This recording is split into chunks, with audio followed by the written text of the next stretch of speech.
এবার আসেন একটা হাদিস বলে আমি শেষ করে দেব। নবী করিম সাল্লাল্লাহু আলাইহি ওয়াসাল্লাম বলেন, এই হাদিসটা ভালো করে মুখস্থ করবেন, বাসায় গিয়ে নিজের ওয়াইফকে বলবেন, আর যারা মাইকের আওয়াজ শুনতেছেন তারাও হাদিসটা মনে রাখবেন। যদি কোনো মহিলা 4টি আমল করে, কয়টা আমল?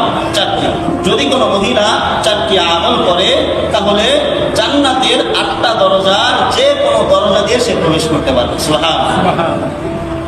ভালো করে মনে রাখবেন, যদি কোনো মহিলা 4টি আমল করে, কয়টা আমল?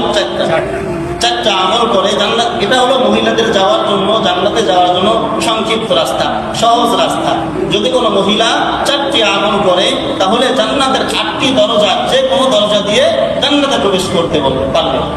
প্রথম যে বিষয়টা, আল্লাহ রাসূল সাল্লাল্লাহু আলাইহি ওয়াসাল্লাম বলেন, আন আবী হুরায়রা রাদিয়াল্লাহু তাআলা আনহু ক্বাল قال النبي صلى الله عليه وسلم إذا صلت المرأة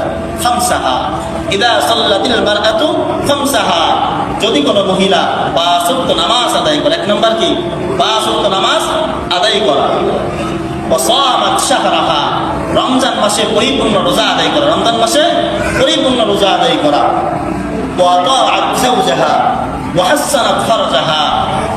হাসানাত ফারজাহা নিজের লজ্জা স্থানকে হেফাজত করে।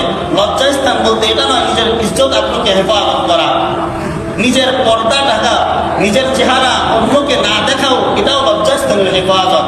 নিজের চেহারা অন্য পুরুষকে না দেখানো, এটাও কি লজ্জা স্থানের হেফাজত। নিজের স্বামী ব্যতীত অন্য পুরুষের সাথে কথা না বলা, এটাও লজ্জাস্থানের হেফাজত। নিজের স্বামী ব্যতীত অন্য কারোর সাথে চ্যাটিং করা, এটাও লজ্জাস্থানের, চ্যাটিং না করা, এটাও লজ্জাস্থানের হেফাজত। নিজের স্বামী ব্যতীত অন্য কারো বিষয় চিন্তা ভাবনা করা, এটাও চিন্তা ভাবনা না করা, এটাও লজ্জাস্থানের হেফাজত। এই জন্য বলা হয়েছে যে ওয়াহাসসানাত ফারজাহা, যেই মহিলা কি করবে, নিজের লজ্জাস্থানের হেফাজত করবে।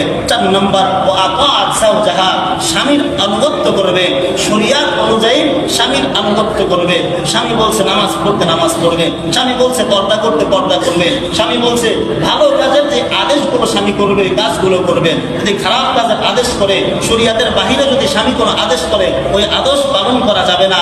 শরিয়াতের ভিতরে যদি কোনো আদেশ করে, ওই আদেশগুলো পালন করে। সুতরাং কোনো মহিলা যদি এই 4টা আমল করে, ওয়াইদা সাল্লাতিল মারআতু খামসাহা ওয়া সামাত শাহরাহা ওয়া হাসানাত ফারজাহা ওয়া আতাআত যাওজাহা, এই 4টি আমল যদি কোনো ব্যক্তি করে, 5 ওয়াক্ত নামাজ আদায় করে, রমজান মাসে রোজা রাখে, নিজের ইজ্জতের হেফাজত করে, স্বামীর আনুগত্য করে, তাহলে আল্লাহ রাসূল সাল্লাল্লাহু আলাইহি ওয়াসাল্লাম বলেন, কিলা লাহা দুখিলাল জান্নাহ, ওই মহিলাকে বলা হবে তুমি আর যেই দরজা দিয়ে ইচ্ছা, জান্নাতের যেই দরজা দিয়ে তোমার ইচ্ছা, ওই দরজা দিয়ে তুমি জান্নাতে প্রবেশ করো। সুবহানাল্লাহ।